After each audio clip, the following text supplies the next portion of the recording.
In this video, I'll demonstrate how to create a table for a coded open-end question. This video also goes over how to use our scan feature in WinCross. Let's begin. I'll first open a job and data file. Open my job file, and I'll open my most recent data file. I'll go over to the variables tab of my data file and scroll down to the very bottom here. At the very end of our data file here, we have our coded open-end question. So it's question 23_1. We can see that there's 5 variables for this question. I expand my labels here. So we have coded open-end code 1, code 2, code 3, code 4, and code 5. So this is your basic code open-end question, and we can see that we have the same value list for each of these variables. The one being durability, 2 efficiency, etc. So each response could have a code value of a 1 in any 5 of these variables. We want to create a single table that nets together all of these codes or ORs them all together. So we have a single code open and response table for this question. To do this, let's go to Setup, Express Tables from Variable Data. First, select our variable so we want to create a table for. We scroll down to the bottom, find question 23. Then we're going to create one table using net logic. So at the middle option here in our creation area. Let's go ahead and edit this table.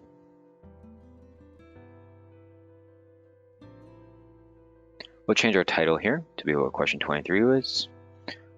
Why did you rate product XYZ and the value they entered?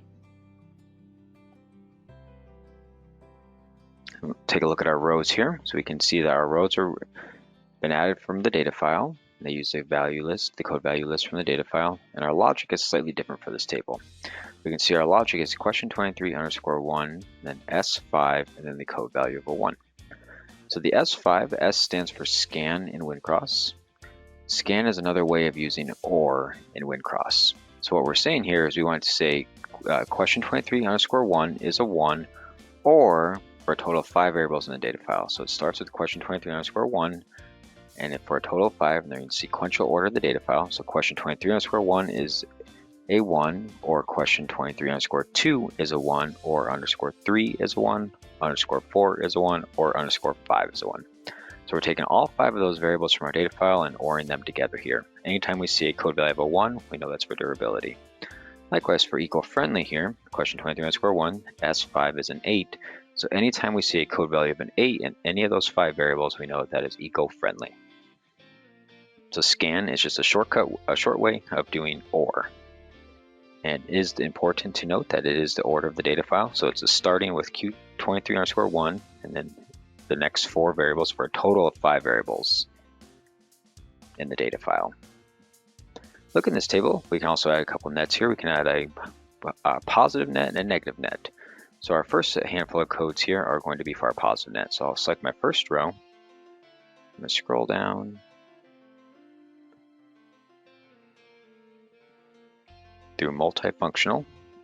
These are going to be our positive codes. So say net selected rows. Change our text here to positive net. And notice here that we have our net logic of net 15, so it's going to net together a total of 15 rows. Another way of doing this is called our net and ENDNET feature. So to do this, we're going to remove the 15. So I'll edit my net here, net logic, remove the 15. And now WinCross is going to OR together all the rows below it until it reaches an ENDNET. So now we need to tell WinCross where we want our net to stop. And it's right before fragile, so I'm going to insert a row below multifunctional. Then my logic here is just going to be ENDNET. We do not need to put any row text. So now WinCross knows it's going to net together every row that's below positive until it reaches an ENDNET. That's going to be rows 2 all the way through multifunctional. We'll do the same for our negative net. So we'll start row 18 here, highlight all the ones that we want to net together, and net selected rows. Change our text here to negative net. Again, we want to remove the 15 here. And then scroll to the very bottom of our rows with single purpose, and then add ENDNET. The benefit of using NETENDNET versus net number is now if this was a wave study and we have our second wave of data and we have more codes to add to this list, all we need to do is add the codes to the correct nets, either a positive net or a negative net, and we don't need to worry about updating our net logic here. Our net logic is going to continue and then together every single row that's in the net. Whereas previously, if we had this left as net 15, and let's say we added 2 codes to this list, we would then need to make sure that we change the net 15 to net 17.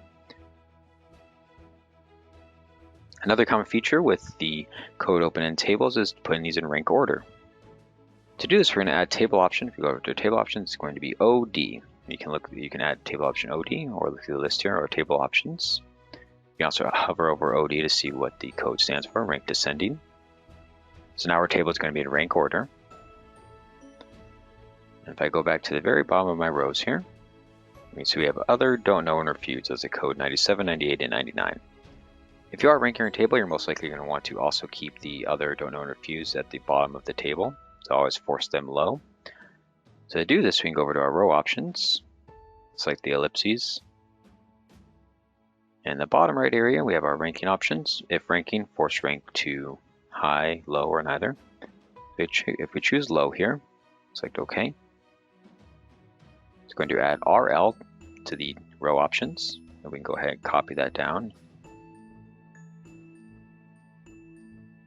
So now, regardless of how other, don't know, or refuse fall in the ranking, they're always going to remain at the bottom of our table. All right, let's go ahead and run this table. So click OK. Click OK again.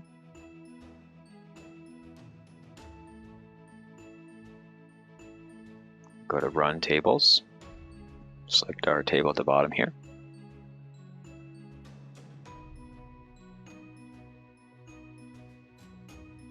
We can scroll through here. So our negative net actually must have more responses than our positive net. We can say our negative net is at the top, 795 respondents over 823. Then we have all of our negative responses. I continue out. Then I get to our positive net, which is 787, a little bit less than our negative net. And we keep on scrolling. And we say our other, don't know, refuse at the bottom. Another option here is if we want to force our positive net to always remain at the top, but still rank within the net. To do that, we can force our positive net to rank high. So let's go ahead and make that change. We'll go back to Setup, Express Tables from Variable Data. Select our question 23 table again and edit that table. And for our positive net, we'll have the table row option RH, so rank high. So that will force this net to be at the top of our table, and then it's also going to rank within the net.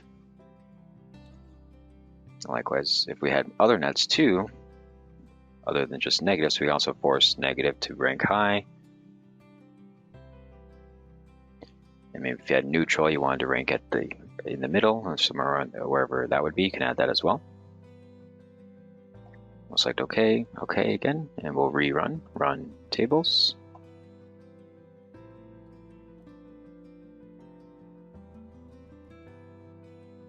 Now we can see our positive net is being forced to the top, so 787. Then we're ranking within that net. So safe falls at the bottom of our positive net at 103. Then we have our negative, the start of our negative net, our 795.